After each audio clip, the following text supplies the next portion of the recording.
Good morning, dear students. Today in this video I am going to discuss about the characteristics, objectives and components of a lesson plan. So already in the last video I have told you the need and importance of lesson plan. So now we are going to see about the characteristics, components and objectives of a lesson plan. So what is a lesson plan? I have already told you a lesson plan is a plan which is present in the hands of the teacher for the 45 minutes class which the teacher is going to teach for the students. So it is a plan which is present in the hand of the teacher. So that is lesson plan. And so what are the things does the lesson plan contains? So what are the things does the lesson plan contains?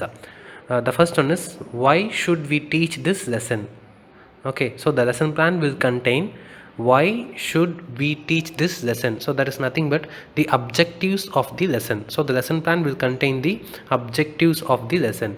And the next one is, what should we teach. So what should we teach means it is the content. So the lesson plan will contain the content of the subject matter, or what the teacher is going to teach. Okay, and how should we teach? So how should we teach means methods and techniques through which the teacher is going to teach the lesson. And how should we know that they have learnt? How should we know that they have learnt? That is nothing but the evaluation part. The evaluation part are testing the students' knowledge. And the last one is, how well to teach. How well to teach, that is nothing but performance of the teacher and also performance of the students. So these are the things which a lesson plan will contain. So why should we teach this lesson, what should we teach, how should we teach, how should we know that they have learnt this lesson, and how well to teach. So a lesson plan will contain all these things in it. Okay, so the lesson plan will contain the objective, subject matter, methods and techniques, and evaluation part, and also the performance of the teacher and also the students. So these are the things which a lesson plan will contain in it. Next we shall see about the objectives of lesson plan. The first objective is, a lesson plan provides a basic course structure around which specific class activities can be organized. So in a class different activities will be done while teaching a lesson. Okay, so those activities should be properly planned and written in a lesson plan. So a lesson plan provides a basic course structure means there will be so many activities which will be given by the teacher for the students, right? So those activities will be properly planned and written in the lesson plan. And the basic structure of these activities is given in the lesson plan. And the next one is, it enables the teacher to integrate the basic course structure with those of the related area and or lesson into teaching experience. So it enables the teacher to integrate the basic course structure with those of the area related or lesson into teaching experience. So for example, how to teach a particular lesson is determined or in a lesson plan. So the lesson plan will contain the methods and techniques of how you are going to teach this particular topic. And it helps the teacher to break away from traditional textbook teaching. So when the teacher is planning with the lesson plan, traditional textbook teaching will be removed, and there will be so many activities which can be involved in the class. And also, instead of reading and explaining, the teacher will do something different for the students. And the last one is, it enables the teacher to present the subject matter according to the environment of the students, by creating situations in the class or by giving illustrations from the experience of the students. So many activities will be involved according to the subject matter, and the environment will be suitable for the students to learn in a proper way. So these are the objectives of the lesson plan. Next one is components of a lesson plan. So what are the things which a lesson plan will contain? So the lesson plan will contain preparation or motivation, presentation, application, review or comprehensive questions, and home assignment. So these are the components of the lesson plan. So in preparation there are 3 steps. One is testing the previous knowledge, recreational activities, and testing the previous knowledge with the help of suitable life situations. So to make the classroom teaching impressive, uh, the students must be properly prepared. Okay, so the success of the lesson depends upon how well the students react or how well the students are motivated in the beginning of the class. So the beginning session of the class is very very important, and so you can motivate the students in any forms. You can motivate the students in any forms by testing their previous knowledge. By testing their previous knowledge means you can ask some questions related to the topic, and also which is already known by the students, that is testing their previous knowledge. And the next is recreational activity. Recreational activity means the teacher can give some activity for the students through which they can get motivated for the lesson. Okay, for example, a small skit or a puzzle or something can be drawn on the blackboard, and the students are expected to discuss about the drawing on the blackboard. And with the help of real life situations, the teacher can give examples. Teacher can narrate a small incident from his own experience, or make the students to share their own experience, what they have experienced in the morning. Like that, the teacher can give examples from life situations.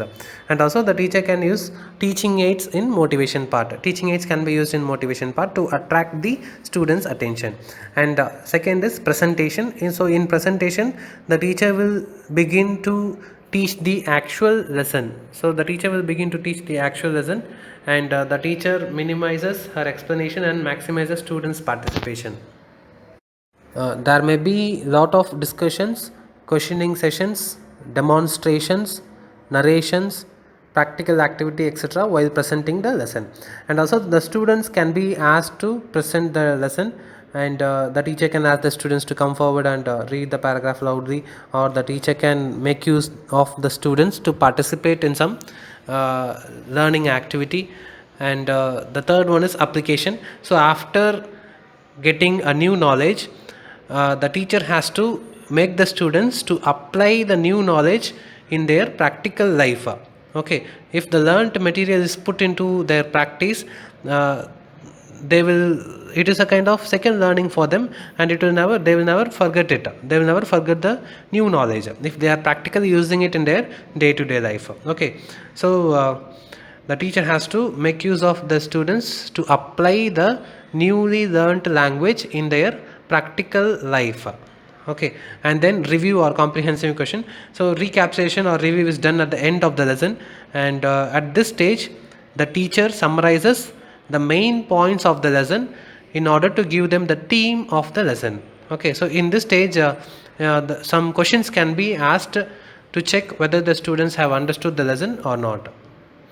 And it enables the teacher to determine what the students have understood or what the students have learned in this 45 minutes class.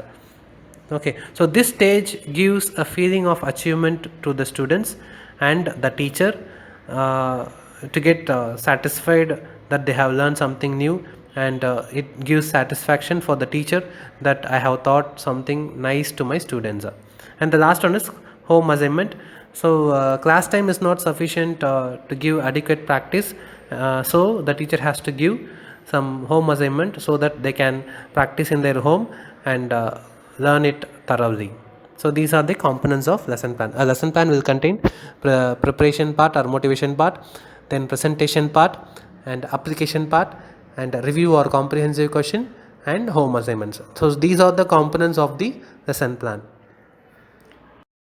Next we shall see about the characteristics of a good lesson plan.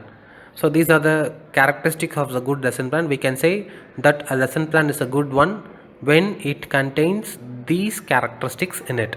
Okay, the first one is it should be written. A lesson plan should be written by the teacher. It should not be typed or something like that. So a lesson plan should be written by the hands of the teacher. So then only the teacher will know where and it is written, and what is the next stage, what is the next procedure which we have to do. So it should be written. Okay, a lesson plan should be preferably written, and writing helps in clarifying some doubts, and also it will helps in concentration while the teacher is teaching. Okay, the teacher will know what will be the next one. Why? Because the teacher has written it, so the teacher will definitely know what will be the next part in this lesson plan. And next is, it should have a clear aim. The lesson plan should clearly state the objectives, what is going to be achieved. So that is why it is called as, it should have a clear aim. So the lesson plan should have the objectives which is going to be achieved in this 45 minutes. So objectives means the lesson plan will contain general and specific objectives. And next is, it should be linked with the previous knowledge. A lesson plan should have a relationship with the students, what they have learned already, and it should grow out to their previous knowledge. So the lesson plan should not be left the lesson an isolated one. It should have a continuity with the previous knowledge. So a lesson plan should have a connection with the previous knowledge of the students, so that they can connect and learn the new knowledge. Okay, and next is, it should show some techniques of teaching.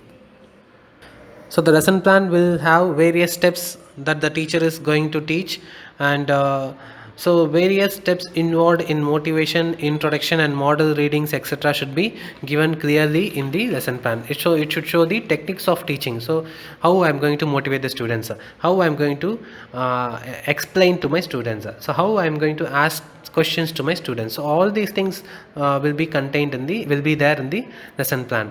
And the next one is, it should show illustrative aids. A lesson plan should contain teaching aids in it. So without teaching aids, you should not write the lesson plan. So a lesson plan should contain illustrative aids, is nothing but teaching aids. And the next is, it should contain suitable subject matter. So the lesson plan should be carefully selected and organized with the subject matter in a prescribed time. So a lesson will be having a large or lengthy content. So in 45 minutes, what we are going to teach, and in 45 minutes, what are the things we can achieve. So those things should be selected. You should not select more content, and also you should not select minimum content. So there should be adequate number of content for the teacher to teach the lesson. Next, it should provide audio visual aids.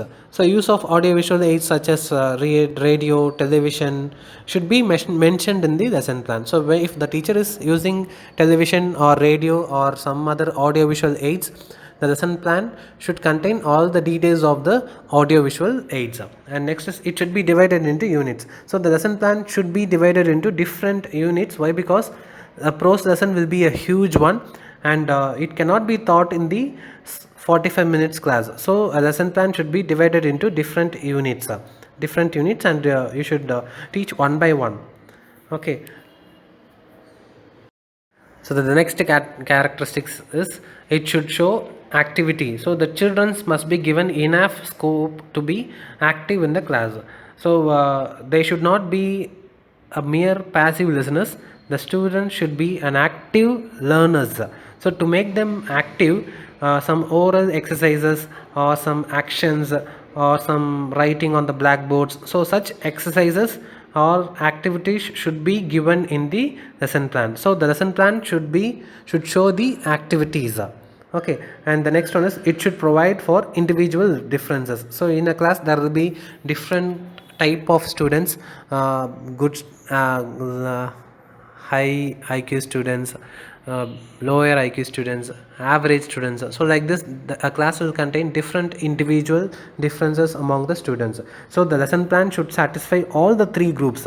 So the lesson plan should be prepared in such a way that it will not leave any kind of students. So both the intelligent and the dull student should be able to understand the lesson. So and a lesson plan should be based should be prepared for both the intelligent students and also the dull students. Okay, and it should show certain routine things. So it should show certain routine things means, the lesson plan should contain the duration of the period and the average students of the class, subject title, lesson plan. There will be a title page in your lesson plan, and the title page will contain class strength, name of the class, class timing, So all these things, class, student strength, so all this information should be there in the lesson plan. And it should be flexible. It should be flexible in the sense, if anything goes wrong, suddenly the teacher can correct it. The teacher can correct it. The teacher should not blindly follow the lesson plan. When while teaching, there will be some ideas, there will be some new idea coming for the teacher. Okay, so at that time, that new idea can be integrated in the lesson plan. So the new idea can be immediately integrated on the spot. So that is what it should. It should be flexible so that you can change while teaching. Okay, so the teacher is prepared to change the lesson plan while he is teaching the class if needed. Okay, and next is, it should include the summary. The summary of the particular unit should be given in the lesson plan in a short form. So for example, gist of the lesson. So after reading the gist of the lesson, you will come to know that this is what we are going to read in this lesson. Okay, and it should mention the reference book. So in lesson plan, there will be a column called as reference book and a textbook. So in textbook, you will be obviously writing your class textbook. In reference book, you should write what are the reference material which you have referred for teaching this lesson. So in reference book, you can write the dictionaries and various other books which is used in teaching. And the last one is, it should include assignments for the children. So assignments should be given to the students in the form of questions or homework. So these are the things which you have to look after while preparing a lesson plan. So you can say that a lesson plan is a good lesson plan if it follows all these characteristic features. So in this video, I have told you about the objectives of lesson plan, components of lesson plan, and characteristics of lesson plan. So I hope you had an outline about what are the characteristics of lesson plan and which is a good lesson plan. Okay, so go through it in some other online resources, and thank you so much.